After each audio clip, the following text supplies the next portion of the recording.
বাচ্চারা কথা না বলতে পারলেও তারা সব কিছুই বোঝে।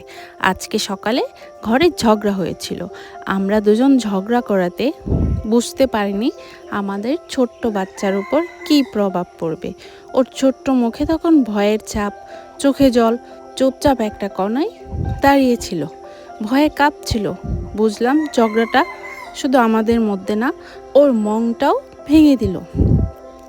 তাদের নিরাপত্তার জায়গাটা হলো বাবা মা, আর সেই জায়গা যখন কেঁপে ওঠে তখন তাদের পৃথিবী ভেঙে পড়ে।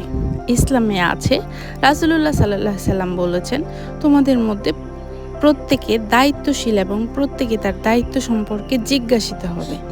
একজন বাবা মা হিসাবে আমাদের দায়িত্ব শিশুর হৃদয়ে ভয় না, ভালোবাসা, নিরাপত্তা, শান্তি গেঁথে দেওয়া।